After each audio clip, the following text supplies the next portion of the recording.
fiber friends, welcome to my pilot episode of the KDGECKO Knits YouTube channel. My name is Karen and I'm your host. I live in Southern California, just outside of Los Angeles with my husband and our two dogs, our canine kids, Maxwell, a Doberman Pinscher, and Lucy, a Cockapoo.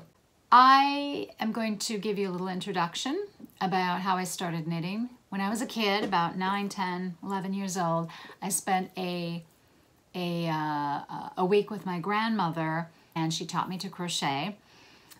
We were watching her favorite soaps, and let's see, As the World Turns and General Hospital, and I was hopped up on peanut butter and jelly and Coca-Cola, and there I am crocheting away. And I took to it pretty easily, and I did some crocheting, you know, Afghans and scarves. I probably only crocheted a couple of years, and then that went to the wayside because other things take over by the time you're 14, like boys.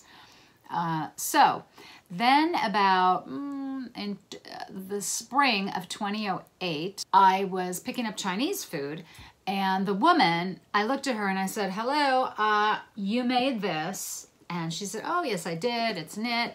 And it was just a basic stockinette tunic, but it was so beautiful.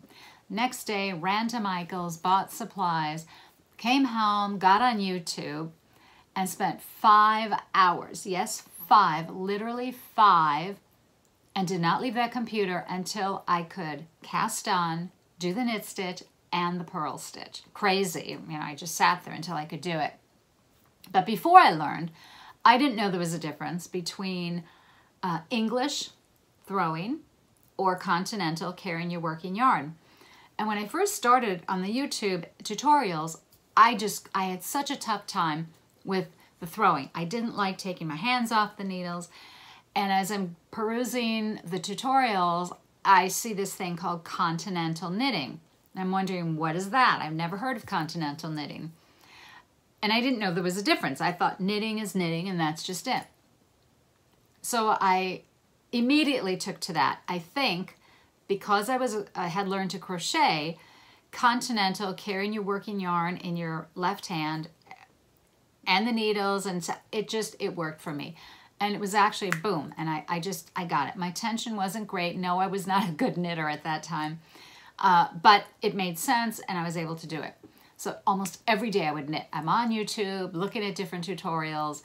I don't even remember what the first ones, you know, that I went to. One I do remember, but I'm not sure how long after I had started to learn, was Very Pink Knits, and probably I found her very soon after I started knitting.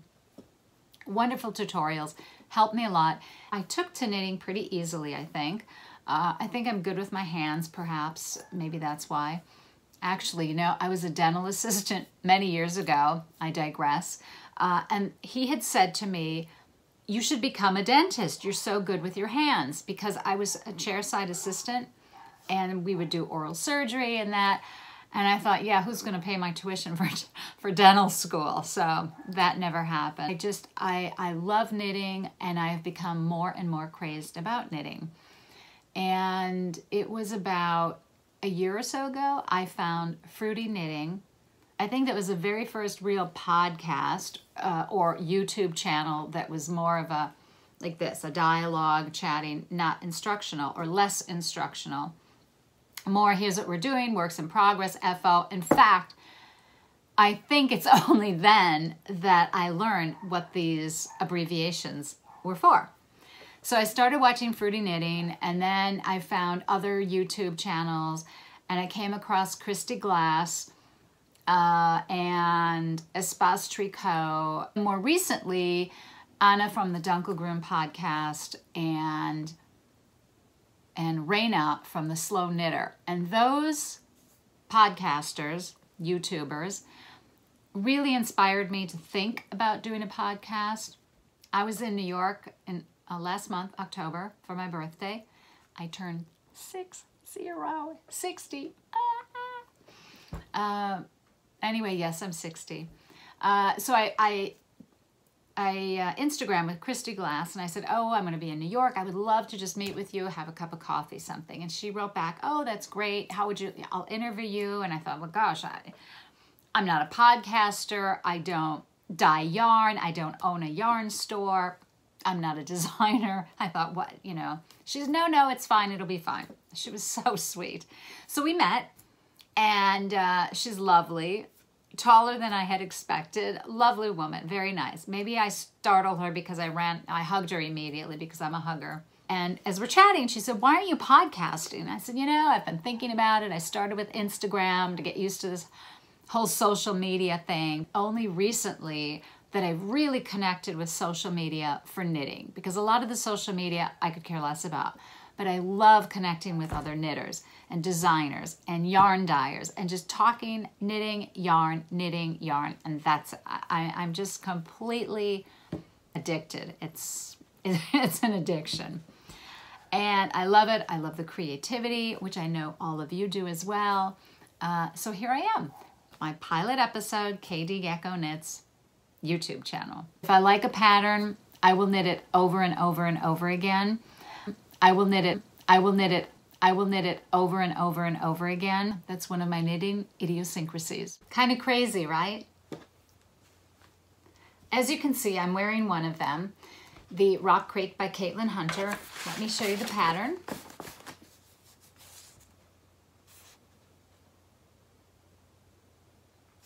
I love the pattern. It's very easy. I put a purl stitch on either side.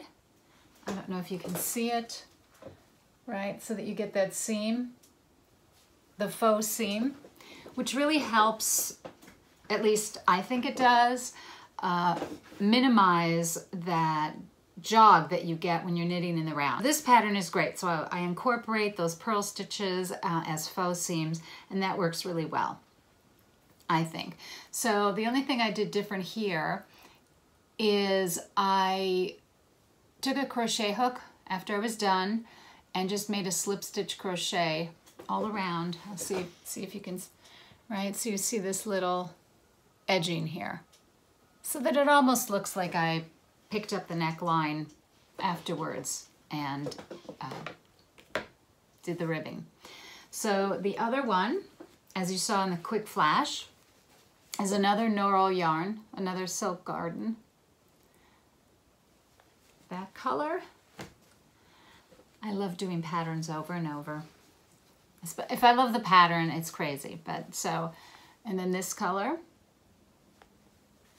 And I'm making another one, still another one. A friend of mine is a hairdresser. Hi, Tamo, amiguito. And he won't take money for cutting my hair. And so I'm also knitting him the Rock Creek. I'm using Norol yarn, but I'm combining it with an alpaca. Plus, so it's just kind of a nice bulky sweater for the winter. So I think my friend will like it. I hope he will. And then I have spin cycle yarn that I'm very excited about, but I've never worked with it before. So I'm thinking I'm going to use that as part of the yoke in another one of these sweaters, because I really love them. They go with everything. I can knit them longer for leggings, which I've done with this one. It's very long for leggings. The others are shorter, not quite crop, but more that length. Yeah, so that's those. As you can see behind me, my little gal here, she is wearing a sweater, another one. If you go to my Ravelry page, you will see how many times I've made this one as well. And there is no pattern. What I did is I went to a stitch dictionary, 750 stitches. You all know this book, I'm sure. And I found a pattern in there, a lacework pattern that I liked. And I know my size. I use lace weight yarn. That one is with Juniper Moon. I love their 50/50 merino silk. So I take Juniper Moon, I mixed it with Hedgehog, this color here, colorway Gossip, which is so great. Actually, oh, here. This is in a different base, but here's the Gossip. The colors are just, they're so vibrant, really beautiful, shocking. So I've made this one several times. The first one I made was a pale pink. And I made this for my birthday trip. Actually, that one as well. Here's this one. And with this one, I combined a Knitsomniac Gem and the Holograms. That's this colorway. And it is combined with a hedgehog. It's a very pale pink mohair. I think it is Haraku or something like that. And I love the way this turned out. You have these tiny little pops of color, but overall, you know, it's this beautiful soft pink. And then I also made it, again, I combined mohair with everything. I combined mohair with another lace weight yarn. This one was by Fiber Spates. It was their navy blue or dark blue. And same thing, 50-50, 50% merino, 50% silk. And I combined it with the hedgehog mohair in the colorway kimono. And that is this one. I know pretty much how to get my size without doing a gauge swatch based on other sweaters I've made. Even if they're just stockinette, I can make adjustments, because when I was learning, I would make sweaters like this, very simple, very basic, mostly stockinette, maybe different little edgings or cuff trim. And so I had a good sense of my size. I know it's very bad not to do our swatches, but that's how some of us roll. I also have another crazy idiosyncrasy. I do this with all my patterns. Rock Creek, I don't want to show you because it's a paid-for pattern, so I'll show you this one that I just made up as I went along. I take a piece of printer paper. It's really crazy. I write down my yarn. You can see my yarn, my needles, my cast on, and I make columns, usually 1 to 6. And then I check off as I go. And that way, when I make it again, which I will, usually, I don't have to look anything up. I can just go right to my notes and I can do exactly as I did. Or if I want to make a slight adjustment, it's easy enough to do. I know it seems really crazy. Most of your knitters just like to knit by sight, and I can read my stitches, but I don't like making mistakes. And when I'm doing lace work, I don't want to tear back. I've tried lifelines when I first started knitting lace, and I don't care for them myself. I've used them if I think I need to make adjustments, I'm going to tear out. But when I first started doing lace work, I was putting lifelines in like every 15 or 20 rows, and then you have to do 2 of them. And I thought, well, this is crazy, because if I make a mistake, I'm going to know on the next row I've made a mistake. And I don't want to have to tear back 15 rows and do those over for the mistake I made on the row or 2 or 3 before. And usually with lace, you're going to find, you'll notice your mistake right away. At least I do, because I don't have enough stitches to complete my row. Or if I put stitch markers, you know, every 20, let's say you have a 20 stitch repeat. If I miss my 20, I'm short or too many stitches, okay, I've made a mistake. So you're really not advancing beyond that. What else should we do for today? What should we do? Some other items that I have made many iterations of are their lacework shawls. I've got them on my chair behind me. Years ago, I made, I like ponchos. I like ponchos and shawls. And there was a free pattern on Ravelry. I think it's a wedding shawl, but I didn't like all the lace work. It would just be too tedious, and I was newish at doing lace. So I just took one of the panels, I think it was called the Fern lace pattern, and I decided to incorporate it into this shawl, poncho, and I'll put it on to show you. And then I did stockinette around it, because visually I just thought it looked better to have the stockinette. I did less stockinette on the portion that would be the top of the shawl around the neckline, and then more for the bottom. Okay, that's how that looks. And this way your hands are free for your handbag, your phone, whatever you need. It's a great shawl. It's a great item. You can throw it in your handbag, and if you go to a supermarket or a department store or a movie theater and it's chilly, you just throw it on. If it's too warm outside, you just throw it in your bag. Here's another one. I mix mohair. I like teal. Teal and pink, those are my colors. This one I picked out of a Stitch Dictionary, just another little lacework panel, and incorporated that into the bottom of this one. So that's the lacework. And same thing. It's just a poncho, asymmetric, really great. And yet another, and this one I used the fern lace, but I only did one repeat of it at the bottom of the shawl. And these are all, I used art yarn, glitter, mohair, and just use them in combination with, or knit together with various fingering weight or lace weight yarns. Speaking of lace and pattern repeats or iterations, costume change. I made, there are 2 shawls that I've made several.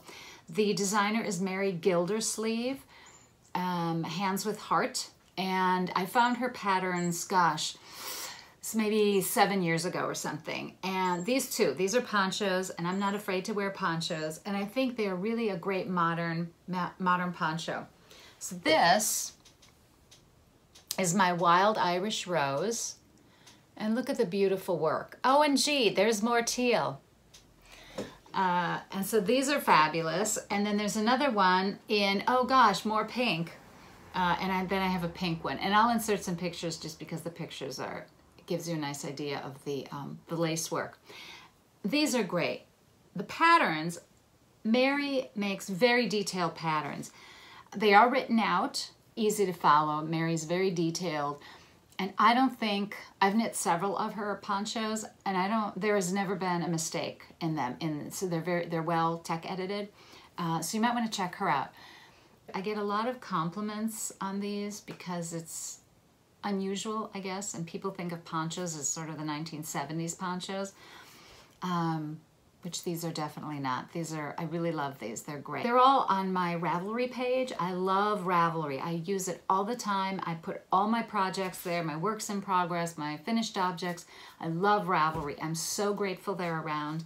And if you really want to see more details about those ponchos and shawls, you can go on my Ravelry page, KDGECKO Knits, of course, and check them out. Another designer that I really love is Shirley Padden, P-A-D-E-N. I came across her early in my knitting career, and I've made a couple of her dresses. I'll insert pictures. And they're lace work, and they are dresses. They see, I think some knitters shy away from doing dresses, but if you do a lace work dress, it goes pretty quickly, and if it's sleeveless, it's great. And that way too, then you've got a beautiful lacework dress, and you can have a great shawl that you've made. Shirley Padden has a great way to help you with seaming. I find it's so easy to seam. I don't mind doing seams. Let's say you have to cast on 100 stitches for your garment. Cast on 102. Your first stitch, you will slip as if to purl. Your last stitch, you will knit. Then when you turn the garment around to do your wrong side or inside of the work, then again, you'll slip that first stitch and you'll work across, purl across, or do whatever your instructions are. And then your last stitch, you will knit. So it makes this great edge of slip stitches, so that when you take your darning needle and you go through to seam up, it's so easy. It's really, really a great technique. It has made my life super simple for seaming. It has made seaming very easy. I really suggest, if you like working in pieces, or even if you don't, you may want to just try it and see what you think. I just find it so easy. But then I don't mind seaming garments. Do you love my hat? I love my hat. This hat is so great. I ordered it, and it matches this sweater perfectly. I found this great woman, and here that is her card. And she's on Etsy. And I found, and this is a wool hat. She does custom orders. And I just, oh my gosh, I'm so excited. And I'm thrilled that it matches. Oh my gosh, you guys. Can you see the pink behind me? See that? This bag. That's a little taste of my knitting journey, and I would love to hear about your journey. Thank you to everyone that has inspired me, from podcasters, YouTubers, to yarn dyers, to pattern designers, to local yarn stores, especially my favorite local yarn store, and the gals over there, Jasmine and Rachel and Mary at the Altered Stitch in Sherman Oaks, California. Those gals are fabulous, and they really support indie dyers, so if you're in the area, check them out. They're really great. Altered Stitch. Thanks. So that's about me, and I guess if you like this, stay tuned. There will be more. Thanks for visiting. We're grooving with our knitting. Yeah. Hey.